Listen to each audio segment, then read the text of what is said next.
Good morning everyone! For today's video, I'm going to share with you about the different strategies and assessment in teaching prose. But before that, let's define first what is prose. Prose is a verbal or written language that follows the natural flows of speech. It is the most common form of writing used in both fiction and non-fiction. Prose comes from the Latin prosa oratio, meaning straightforward. Prose can vary depending according to style and purpose. There are four distinct types of prose that writers use. Four common types are: first is non-fictional prose.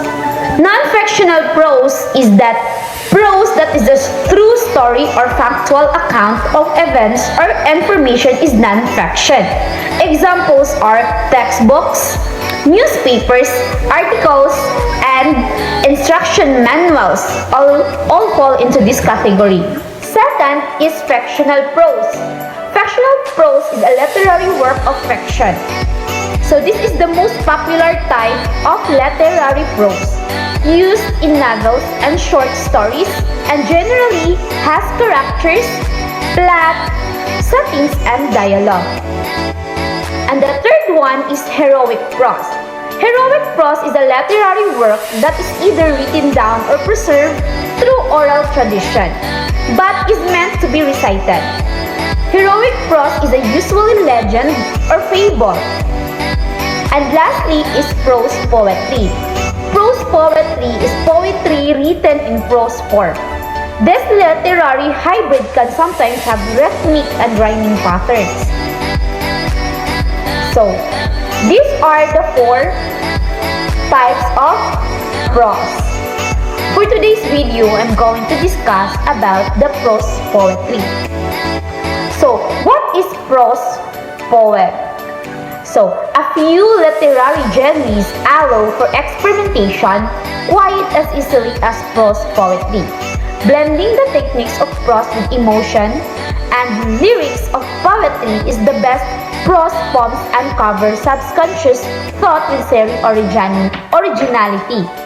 Poets looking to break free from form, and prose writers seeking new means of expression will absolutely find creative in prose poetry. So what is prose poem? And what differentiates the genre from lyrics essay, and why might write prose poem? I think of a prose as simply a poem written in sentence and paragraphs, rather than lines. It can be narrative, it can be dramatic, it can be lyrical, it can be scientific, and it can be experimental. It can be so many things.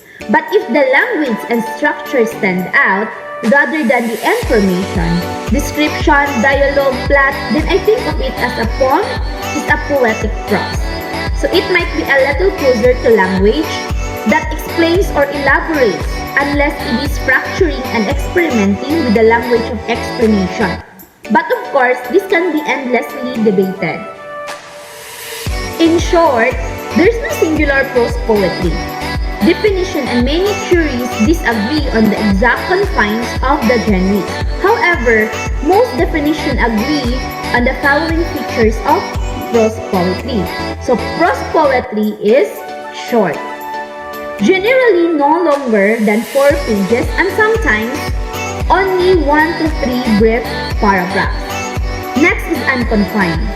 Prose poetry has no line breaks and is unaffected by the margins of the page. Next is the sonnet. Sonnet, a prose poem, may rely on rhythm and internal rhyme, and often has a certain musicality. Next is concise. Every word matters and builds tension. And lastly is the experimental. The writer must rely completely on word choice, since prose poetry skews the bounds of form and tradition. To expand your understanding of the genre, let's take a look at some prose poetry examples. So, I have here 3 paragraphs.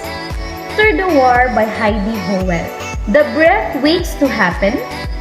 It pretends a separate movement. An open, a close, To refuse, it is only wet to fet. clothing around the ring, and after hold your hands up in the air. Clasp it, asking this always in the distance, and not walking there. To not lingering what is the intimate. Departing she has watched and stepped through over them, stumbling like the unexpected stick or fall. High and near, let fall, always agap, and she was believing it benevolence, holding that space and feeling it filled everything happened. Now she will not deny or suspend. Let's explore how after the war fits into our prose poetry definition. So short, the speaker explores the dissonance of thoughts in the 3 brief paragraphs. Next is unconfined. There are no intentional line, breaks, or metrical pattern. Sonnet. There are many examples of alliteration such as boo, broken, but believing its benevolence and feeling it filled. Additionally, the patterning of short and long sentence creates an evolving rhythm like water gushing downstream, like that. Next is concise. The sounds and sentence patterns builds tension while the writing explores the confines of dangerous thought. Next is experimental. This prose poem explores a thought without ever speaking that thought. We feel that the speaker's emotions without needing to know exactly what's on her mind. The writing also experiments with sentence structures and it skews the use of capital letters. In teaching prose, it focuses on increasing students' comprehension of the material and establishing personal experiences or connections to it. The key is to use a variety of strategies to keep students interested and involved. So, teaching strategies, as the author of Being Newson states, as an overall teaching strategy, you should create the conditions that will elicit the behavior that you want from your class or an individual students. To help students focus as they read prose, teachers provide a list of questions for students to answer.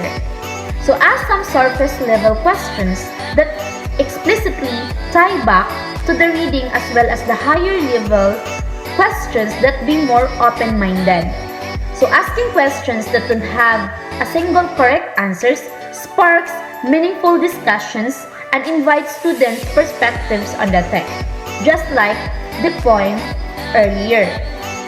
So let's proceed into the strategies and assessment in teaching prose. First is all groups discussion. So methods of teaching prose can also include facilitating class discussions, where students share their own unique thoughts about the reading. So tuning out as the teacher, lectures about prose can often be rectified with a class discussion that puts the responsibility for learning back in the students' hands. To ensure that all students participate, breaking the class into small groups help them in discussing challenging questions. The third one is create found poems from prose. So prose teaching strategies can also include creating found poems. Teachers encourage creative thinking while also targeting comprehension skills. So by having students create found poems based on prose, they have students with a passage of prose and have them highlight between 50 and 100 words or phrases that are most interesting or meaningful to them. So, next is students list the highlighted words in order on a separate piece of paper, skipping lines between each word.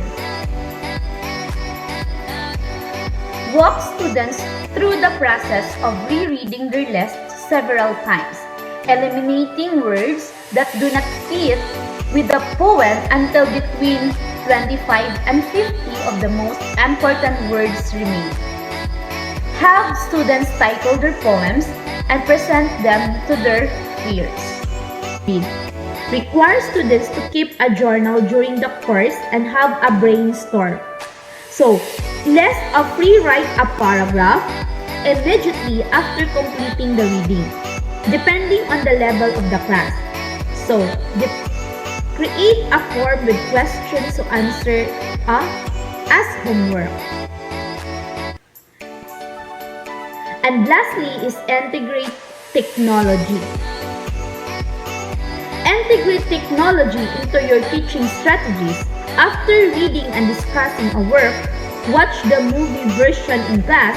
If a movie hasn't been made of that book, watch a similar one to compare or contrast. View author broadcasts, reading their own work of commenting it, or assign students to make a movie about the story or novel.